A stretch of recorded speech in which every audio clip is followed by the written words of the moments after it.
seconds.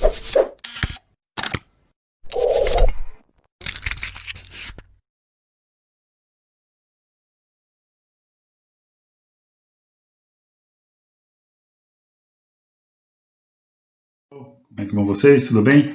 Sou Antônio Carlos Fez. Vamos iniciar a nossa segunda aula de controle de perdas, tá bom? Então nós iremos fazer a nossa segunda aula. Alguns conceitos vão ser reprisados porque os conceitos eles não mudam, né?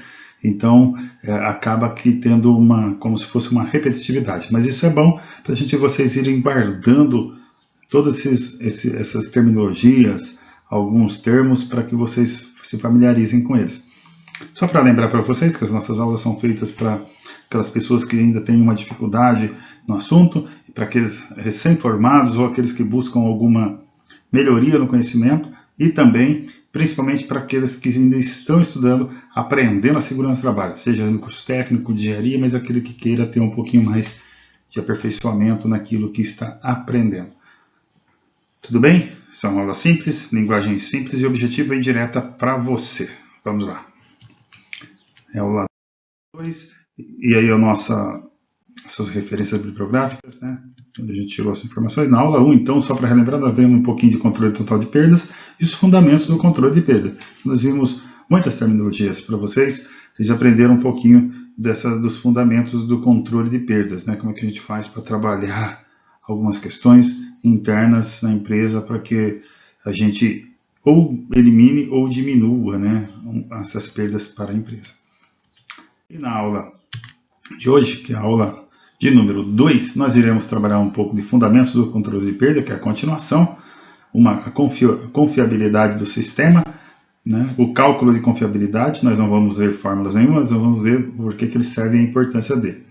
E também melhoria na confiabilidade. Então a melhoria da confiabilidade ela é trabalhada justamente para demonstrar o quanto de confiável é o meu sistema de produção, é as minhas máquinas, é os meus sistemas elétricos, eletrônicos e tudo aquilo que envolve o sistema produtivo. Então vamos lá começar. Fundamentos de controle de perdas, que é a nossa continuação da aula passada. Então, a extração da perda por si só, ela não determina a importância que deve ser dada ao controle das causas que a geraram. Ou seja, né, a gente pode ter uma determinada perda, mas nós devemos, dependendo, ela não é tão danosa, porém a gente precisa de dar uma importância bem elevada, porque por mais que não tenha uma consequência, um resultado tão danoso, ele tem potencialidade de se transformar ter um resultado maior ainda, mais danoso do que aquilo que teve de resultado de momento.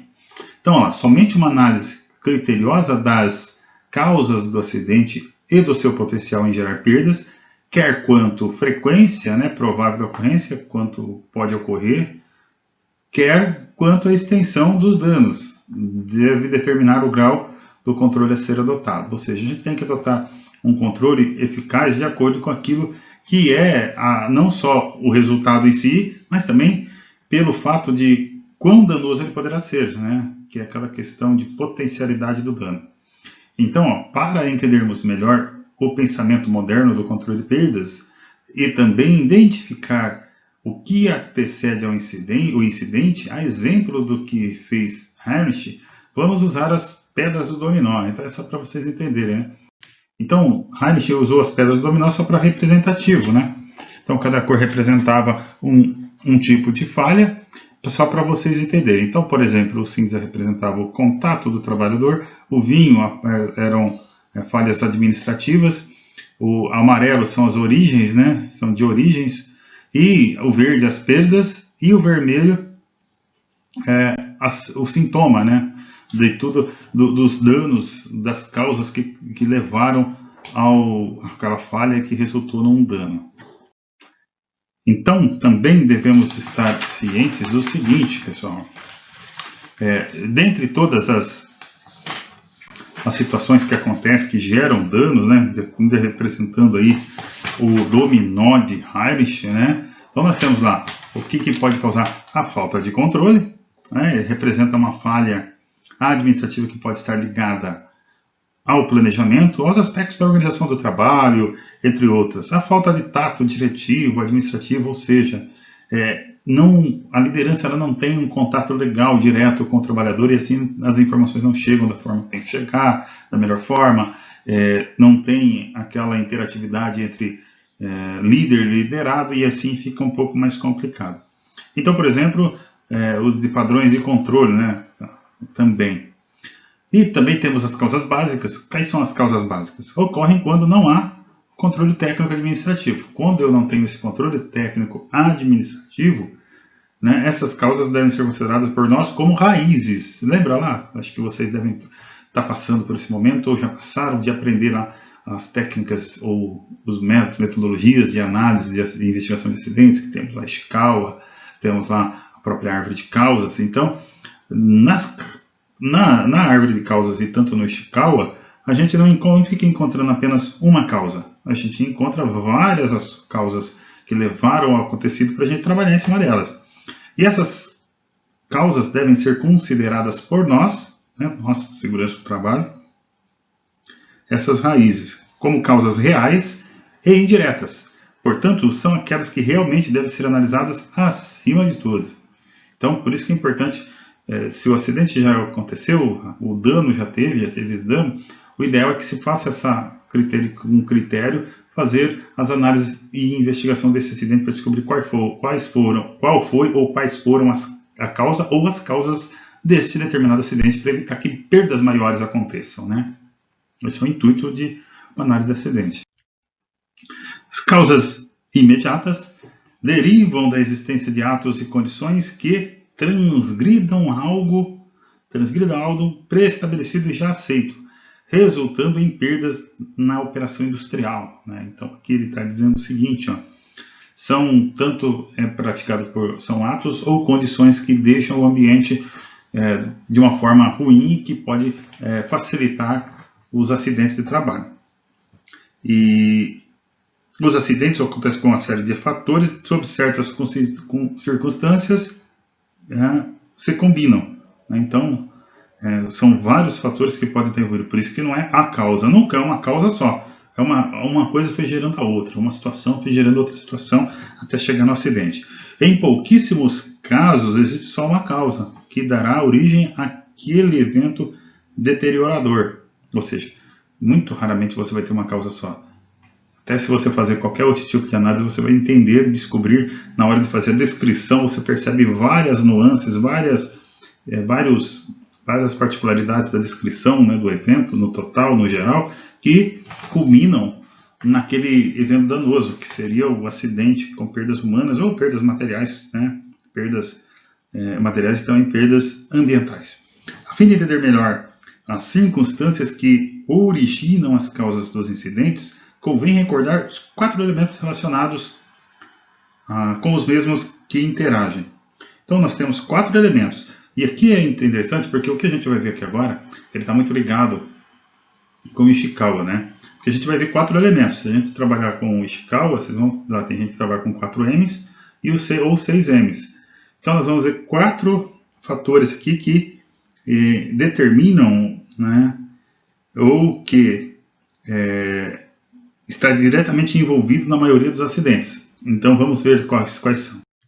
Então, são as pessoas, não tem como, né? As pessoas estão, então se a gente trabalhar com o Ishikawa, esse aqui está ligado direto com a mão de obra, né? Trabalhador. Os equipamentos estão ligados lá com as máquinas, os equipamentos que estão ao redor do trabalhador, que o trabalhador opera, ou que ele está ali em volta ajudando, né, contribuindo para o processo. Então, o elemento máquina constitui desde os primórdios da prevenção de acidentes a fonte principal de acidentes, o que deu origem à chamada proteção de máquinas e a necessidade de treinar o trabalhador. Então, as máquinas, desde os lados mais antigos, né, do tempo ainda lá da primeira Revolução Industrial, que saímos do tempo do artesanato e fomos para o modo industrial, desde aquele tempo já se tem esse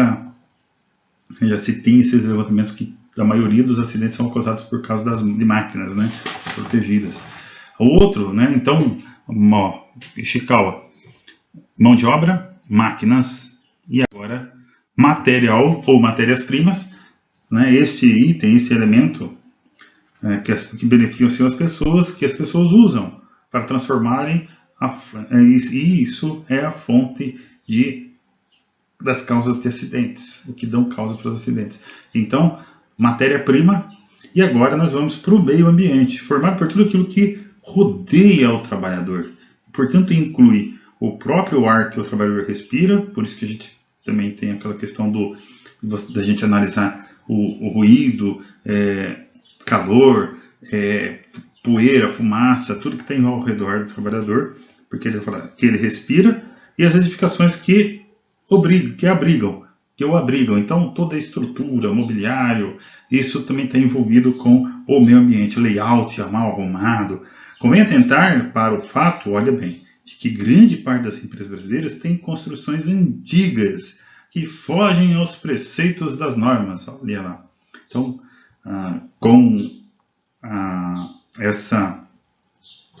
essas construções antigas que as maiorias das empresas estão inseridas, inserem seus processos, acabam por facilitar a propagação dessas perdas, né, tanto humanas quanto materiais, entre outros. Né? Então, pessoal, esses daí são os 4 elementos que, aliados num processo, eles dão margem para acidentes e perdas. Matéria-prima, meio ambiente, máquinas e equipamentos e também mão de obra, que no caso é as pessoas. Isso também trabalha por os 4 M's lá do Ishikawa. E para que tudo isso funcione legal, o sistema ele tem que estar envolvido, ele tem que estar num alto poder, né, um alto poder de confiança. O que é o sistema confiável? É quando se trabalha de uma maneira em que tudo aquilo que poderia acontecer já foi previamente estudado e estabelecido como dentro da normalidade. O que vier além disso torna o sistema não confiável. Então, certamente que o desejo de ter produtos que não falham com muita frequência e que possam ser reparados rapidamente em caso de falha, não é uma característica exclusiva da sociedade moderna. Registro encontrado no Antigo Egito em uma tábua de argila em 429 anos a.C. e transcrito a seguir mostra a preocupação já existente com a confiabilidade, né? Eu vou ler para vocês o que ele fala, né? Então, o registro, ele fala o seguinte, no que diz respeito ao conjunto do anel de ouro com esmeralda, nós garantimos durante 20 anos que a esmeralda não sairá do anel. Se a esmeralda sair do anel de ouro antes de 20 anos, nós pagaremos junto ao Belnadim Shumu a indenização de 10 manas de prata. Ou seja, olha aqui ele está falando da confiança que ele estabelecia nesse produto. É uma historinha para vocês entenderem. Então isso aqui é do Antigo Egito, pessoal. E voltando no slide anterior ainda, né, quando a gente falou da confiança, né, certamente o desejo de ter produtos que não falham a frequência e possam ser reparados rapidamente, em caso de falha, é uma característica não exclusiva da sociedade moderna. Então essa questão das falhas, né, que não pode falhar, imagine se um avião acontecesse falha e caísse avião a todo momento. Por isso que os aviões eles têm lá muitas redundâncias, que a gente fala, que é o termo mais específico, que é justamente para evitar que o avião tenha falhas que possam transformar em um dano maior. Então ele tem lá suas redundâncias, mais ou menos umas 20 redundâncias, e todas elas funcionam, faz a mesma coisa, se uma falhar tem outra, se outra falhar tem outra, justamente para evitar que o avião caia, né, ou alguma coisa mais danosa. Então, esse é o princípio da confiabilidade, né, que a gente está falando. Então, com exceção da probabilidade, todos os demais elementos da confiabilidade são encontrados naquela citação que eu falei para vocês. Na verdade, confiabilidade é um conceito popular que tem sido famoso por muitos anos como um atributo recomendável para uma pessoa ou artefato. Então, quem que vai querer um amigo que não possa confiar, contar uma situação, e aí fica complicado, né? Então, a confiabilidade é a probabilidade de um equipamento ou sistema desempenhar, olha que interessante, desempenhar satisfatoriamente suas funções específicas, por um período de tempo específico, sob um dado conjunto de condições de operação. A confiabilidade difere do controle da qualidade, no sentido que este depende do tempo, enquanto a qualidade é uma medida, enquanto ela é uma medida da qualidade. Então, essa questão da confiabilidade é muito importante, e que a confiabilidade de um sistema ela está inteiramente ligada, principalmente aos seres humanos que trabalham todo esse sistema. Então, o sistema confiável é aquele que não gera paradas na produção. Não geram paradas em produção. Não geram perdas maiores como a parte ambiental e nem da parte humana. Então, e as falhas que ocorrem em equipamentos e sistemas são de 3 tipos. Falhas prematuras, que ocorrem durante o período de depuração ou queima, devido a montagens pobres ou fracas, sabe aquelas famosas gambiarras, Tem um conserto para fazer, o pessoal fala, faz rápido, eu vou fazer rápido. Aí faz aquelas gambiarras, aquelas emendas todas, aquelas coisas ruins. Então isso é o que está dizendo aqui. Ou componentes abaixo do padrão, que é quando a pessoa deixa de comprar um produto, uma peça melhor, e compra uma similar que não tem a mesma qualidade e acaba tendo uma vida útil menor. Estipula-se um prazo para ela durar, ela dura bem menos, Estes componentes vão sendo substituídos gradualmente, verificando-se a diminuição da taxa de falha prematura, até a taxa de falha total. Então, a taxa de falha prematura são aquelas que já são mais oriundas de um dia a dia, já são pré-estabelecidas ou já assimiladas. Então, eles fazem de tudo para que elas não causem problemas e danos. E elas são mais fáceis de mitigar, porque só você comprar peças boas e não fazer gambiarras. Então, dentro de uma área de manutenção, que tem lá o TPM, aquelas coisas todas, o tempo de parada de máquina, tem os sistemas de manutenção de cada empresa, que estabelece lá as manutenções periódicas e preventivas, justamente para evitar que essas coisas aconteçam, que as perdas maiores aconteçam. Temos as falhas casuais, que resultam de causas complexas, incontroláveis e algumas vezes desconhecidas. O período durante o qual as falhas são divididas, principalmente as falhas casuais, é a vida útil do componente do sistema. Isso aqui tem muito a ver quando você compra um produto novo e um carro, por exemplo, que é mais fácil de entender, e o fabricante diz, a cada 5.000 quilômetros, estou chutando aí qualquer número, a cada X quilômetros vocês têm que fazer uma preventiva, trocar peças, fazer uma limpeza, fazer uma coisa ou outra, justamente para não perder a garantia. E você prolonga a vida útil do produto, Isso é o que mais está próximo do que a gente está falando aqui. E as falhas por desgaste, iniciam-se quando o componente tem ultrapassado seus períodos de vida útil, Aí já não tem jeito. Então, o fabricante fala assim, essa peça aqui é para durar a troca de óleo do carro, só para vocês entenderem. Tem nas máquinas, nas indústrias e tudo. Quando você compra um carro, a cada 5.000 quilômetros 8.000 quilômetros você tem que trocar o óleo do carro. A cada 6.000 quilômetros, cada 6 meses ou 6.000 quilômetros você tem que fazer o alinhamento e balanceamento do teu carro. Então é muito próximo disso aqui que a gente está dizendo aqui. Falhas por desgaste. Desgaste não tem como. E aí, meus amigos, nós trabalhamos aí, para melhoria dessa confiabilidade, nós trabalhamos em algumas situações mais tranquilas, que é para vocês entenderem. Então, a melhoria da confiabilidade de um sistema a partir de um componente pode ser conseguida, Então, de 3 maneiras.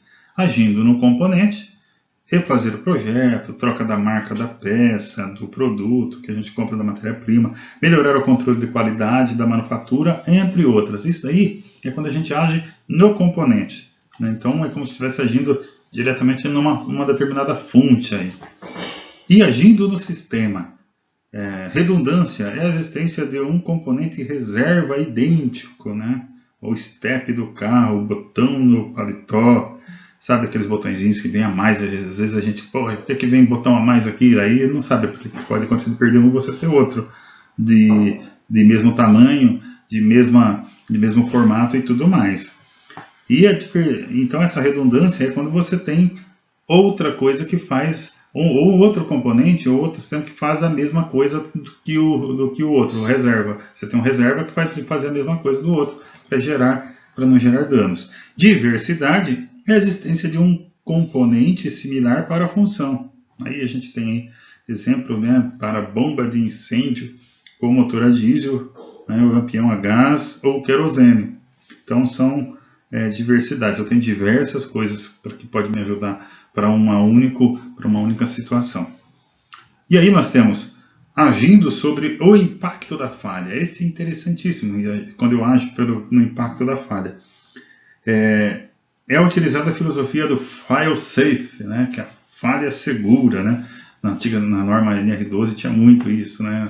Trabalhar pela falha segura, né? Ou seja, não deixar que, se falhar, não venha acontecer danos, não vão ter prejuízos, né, acidentes.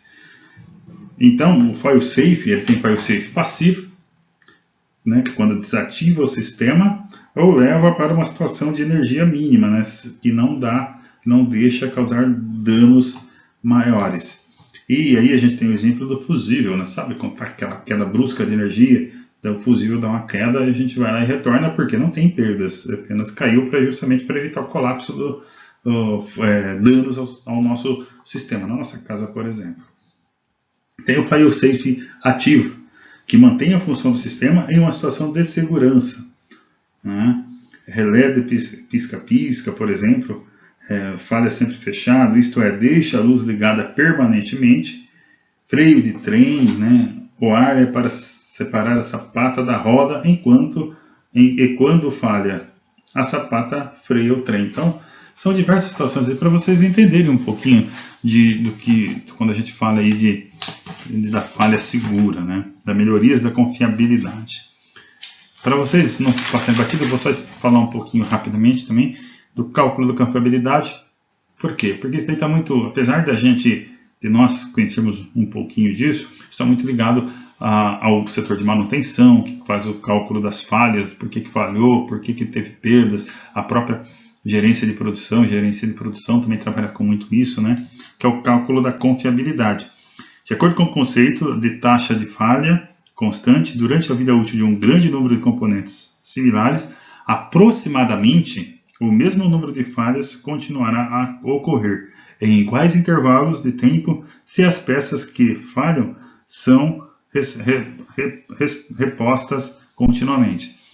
Então, aí tem toda uma expressão matemática, a gente não vai entrar nesse detalhe, mas esses cálculos são importantes, né, para poder a empresa ver qual parte que está falhando, se é falha humana, se tem umas falhas humanas, se é falha na máquina, e onde que está essa falha para tentar resolver todo esse problema.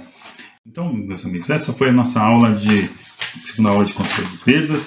A gente trabalhou um pouco aí de confiabilidade, trabalhou de um pouquinho aí para que vocês entendam, né, um pouquinho dessas questões básicas, simples, para vocês aplicarem no dia a dia de vocês aí, tá bom? Então, muito obrigado a vocês todos e até a próxima. Antes de tudo, né, não esqueça lá de acessar no final do vídeo, vocês inscreverem no canal, deixar o like, ativar o sininho para que vocês recebam as notificações de novos vídeos, tá ok? Muito obrigado e até a próxima.